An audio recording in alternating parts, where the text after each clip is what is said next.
The Vatican, in its tendency to keep so many secrets, lays itself open to any number of conspiracy theories. The shadow of conspiracy currently hanging over the Vatican is nothing new, and people today are prepared to believe that the Vatican is capable of anything to maintain its power and control over the many millions of Roman Catholic believers throughout the world. One of the earliest charges of conspiracy leveled at the Vatican has its beginnings all the way back to the crucifixion itself.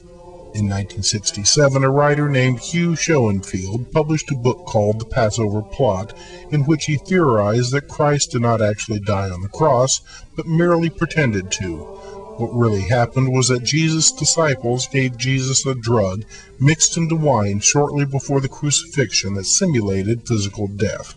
His followers revived him 3 days later, which was made to look like the resurrection.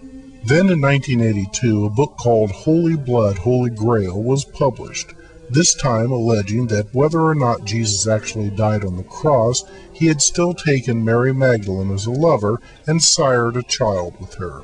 After hiding for a time, Jesus and his family traveled to France, where they created the Merovingian dynasty of French warrior kings who supposedly had supernatural powers.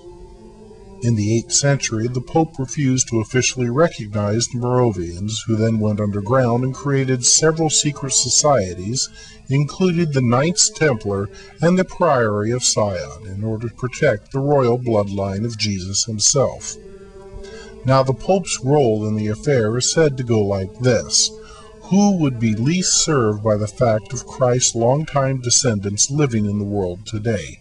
The answer is the Pope, who would be forced to defer to a true son of Christ. Therefore, it's charged that the Vatican keeps this particular secret under very tight wraps. More recently, the accusation of Satanism in the Vatican has reared its ugly head. In 1996, a priest named Father Malachi Martin published a novel called Windswept House, which opened with a scene that depicted Vatican officials mounting a likeness of the devil on a throne in St. Peter's in the dark of night. Father Martin's book was widely accepted as a truth disguised as fiction attempt to expose the rumored real-life Satanism being practiced in the secret depths of a Vatican gone very wrong. The crux of the Satanism accusation involves charges that important Vatican officials have sold their souls to the devil and now fervently believe that the Church must do away with its religious preoccupations in order to take part in creating a new world order that will do away with many human rights and freedoms. The satanic Vatican officials are working against the Pope and in conjunction with the European Union and the United Nations.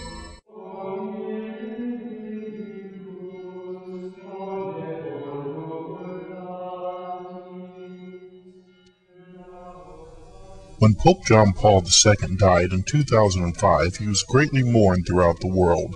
He may also have been mourned by creatures not of this world at all. A Reuters news item appeared on the internet shortly after the Pope's death, in which a piece of video was discussed. That video showed what appeared to be an unidentified flying object moving across the upper left portion of the screen. The video was taken from a network feed camera at about 6 a.m. Roman time as Pope John Paul II lay in state. While some have speculated that the object might be a bird, others felt instead that it was something more mysterious. There are periods when nothing happens in the field. Although, if you look on the internet now, you say, well, there's no UFO activity in the United States, it's all gone away. But in China, they're having a huge flap. Maybe down in Chile somewhere, the UFOs are invading a village. In Mexico, they're taking up people. There's always something going on around the world. It's not that UFOs are just of interest to a small segment of the population. It's something that has been of immense interest and a growing interest around the planet. There isn't one country on the face of the earth that this phenomena hasn't touched. In fact, several decades ago, Dr. Hynek presided over a closed session of the United Nations where there was an attempt made to get some sort of subcommittee organized to investigate and keep track of this phenomena on a global basis. But it's very interesting. All these countries, China, Russia, Iran, Iraq, they never agree on anything. They agreed on this and they put it down and nothing was ever done about it. Only the lonely country of Grenada, where they had postage stamps made with UFOs on them, was the only one that I think voted positively on the subject.